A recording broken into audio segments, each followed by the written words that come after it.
Les, the Spurs fan, says you're forgetting Charlie's Aaron Neville impersonation. Yes, I've got that as one well. in I think my that's locker. right. That's right on the edge. That one. Max Bygraves as well. Remember that? Someone just mentioned that to me. I can do. I mean, Max. this is quite an eclectic set, isn't it? I want to show Charlie Baker. Quite an He was old-fashioned. He does Max Bygraves, Aaron Neville, a smoke alarm, and Frank Spencer. Yeah, I'd finish with Frank. Yeah, Imagine that. finish with that. I doubt if Rory. And who's this coming down the street? Yeah, that's what you're doing. That's right. Yeah, gonna show you. Yeah, gonna play for big money now. Yeah. It's great. It's Mr. Zeitgeist. He goes into splash it all over as well. A little bit. He's getting a bit Henry Cooper at times. Yeah. And okay, thank you very much. That's it. And I didn't ask. Les asked me to do it. So. Eddie in Leeds says he enjoyed your Michael Parkinson. That's yours. You do that, well, Michael. Blue play. Well, yeah, that's right. It's just repeating three people who used to do the music on his show every week. Towards the latter years of the show. I'm not doing that now. Don't do it. Let's move on because AFC Wimbledon had to call off their game against Newcastle. Big fixture for everybody in the Carabao Cup tonight because the river flooded locally and up came the pitch. I think everybody was quite shocked. When they said the game was off because of flooding, everybody, okay, fair enough. Couldn't somebody have got out there with the old sponges? But then you see the state of the pitch and you've got like a sinkhole in there. Yeah, it's a nightmare. Our next guest decided to try and raise a few quid for his club. And he was probably quite shocked and stunned at the response. From the Don supporters group, Graham Stacey joins us. Hey, Graham. Hey, Graham. Hi, guys. How you doing? Yes, not too bad, thank you. So, yeah, look, I think there's always been a soft spot for Wimbledon because of everything they apart from one club, obviously, from what they went to and how they got themselves back into the borough. It's a brilliant story. So when you said, come on, football family, do your thing, you probably expected a response, but nothing like the one you've got. You're absolutely right. It all started with a couple of WhatsApp messages yesterday morning. Did the school run, spoke to a couple of people, saw the pictures of the pitch. It was looking more like a golf course, as you said earlier. And we were like, what can we do? Is it a case of grabbing a mop and bucket and heading down, or can we do something from the dry maybe? So we put something up and we didn't know what to expect. Like you say, it's we put £10,000 as a sort of nominal figure as a target and surpassed that in I think 4 hours. Fantastic. Had to put the target up and people responded, and not just Wimbledon fans, the wider football community. We've had donations from everywhere. Including Newcastle United, we understand.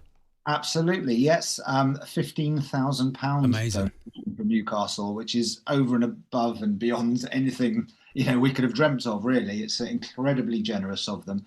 Their supporters have been absolutely superb in spreading the word online as well. So I think I've got a new second club now, actually. Oh, well, I'll say that, that's a lovely thing that they've done that. So you're up to... Quid's in now, you're going to get a new pitch and a new left-back. Blimey, what about that? Yeah, you can go and buy a player off of Newcastle.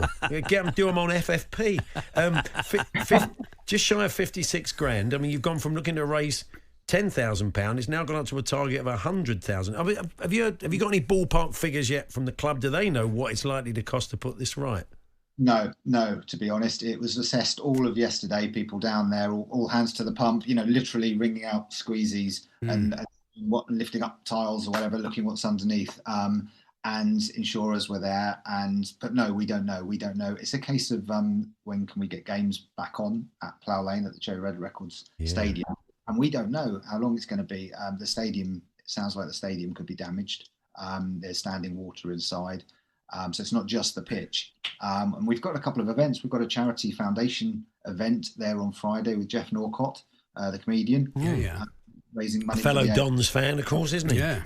Yeah, absolutely. Britain's finest comedian who's also a Wimbledon fan, I believe. All right. And he's got an event there. There's, it's not just the football. We have community events. We've got as I say, Wimbledon Foundation charity, which lays on inclusive soccer matches for all ages and abilities, and they can't proceed at the moment because it's not safe.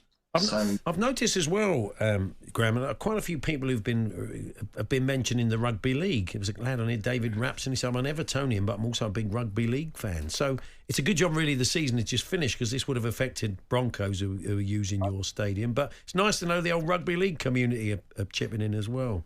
Well, exactly. It's I can't name drop all the clubs and sports people who have contributed because I have to say, if you go onto our Just Giving page and read on the comments, people who have donated, it's almost as rewarding as seeing the donations that have come in. So not all of them serious, and not all of them are verifiably who they claim to be. Sam Hammam, for example, has been on there. He's a gift for my children. I'm not 100% sure it was him, but it's been. The response, as I say, it's been phenomenal, beyond what we could have dreamt of at the start. Yeah, nothing from Liverpool yet, I notice. After the FA Cup final, Oh, yeah, exactly. I don't think they're... Still holding a grudge, I think imagine. they've let it go. I do think they've let it go now, definitely. So, you've lost home advantage next week. I saw the club are going to try and lay on some coaches if they can to get... But still, that is a schlep, isn't it?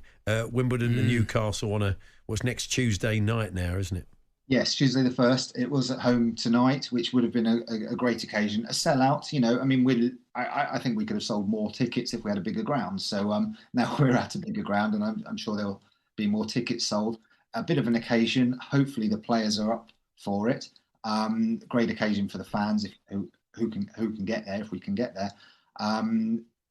It's great of Newcastle to agree to the switch as well. It's helped us out. We actually had 3 home games this week in a row planned, which is unusual. They're all off now or postponed. So, but yeah, it'd be a great occasion up at Newcastle. I quite fancy us, to be honest. Well, I suppose there's a bit of worry that it'll happen again if we're getting rain like this, which we seem to be annually. You sort of want to be able to make sure that it doesn't happen again. Yes, without going into too much. I am a bit of a tree hugger, so without going into too much of that. Yes, yeah. I mean, at the moment, we've got to see what it's going to take to get that grass relaid, flattened, and everything. I think in the summer it takes about 6 weeks. We change the surface. It takes about 6 weeks in sunlight. Great conditions. The moment is, is it ever going to stop raining? I don't know. So we're playing it by ear. As I say, they were down there all yesterday and today assessing things. So I'm sure we're here soon. But at the moment, we've got no date. Well, well done, Graham. I'm sure the club are very grateful for your efforts, and let's hope you can get back out and perhaps play home games at MK Dons. see if you can ground share. Charlie said if they should pay for it. Charlie said, I don't know. I'm saying you probably wouldn't take the donation, would you? You'd give it back to them. Did you? I can't believe you even said that. That's what I'm here for. He's got a wicked sense of humour. He's just been the rumour is we beat them 3-0 last week. Yeah. And they've done it. Yeah, that's what they've done. Yeah, they brought the rain on. Yeah, that's right. It was their fault. I think you're pushing your luck there, blaming them for the rain. So, well done, Graham. Thanks very much. Thank you very much for having me. Thanks, Take Graham. care. If you would like to make a contribution to make sure AFC Wimbledon can get playing at their home ground swiftly, it's pretty straightforward. I just put in Just Giving AFC Wimbledon, you go straight to the Just Giving page. And fantastic. Yeah, I mean, it is amazing. When I looked at it earlier on, I think it had about 28,000. It's now got just shy of 56. Well, that's great, isn't it? And also playing away at Newcastle, they might make as much money out of that again. I don't know how that works. If they make crowds they were going to get. But anyway, well done to them, and fingers crossed they can get that sorted. Paul Hawksbee and Andy Jacobs, Monday to Friday afternoons 1 till 4 on AM, on DAB, via the talkSPORT app and on your smart speaker. talkSPORT.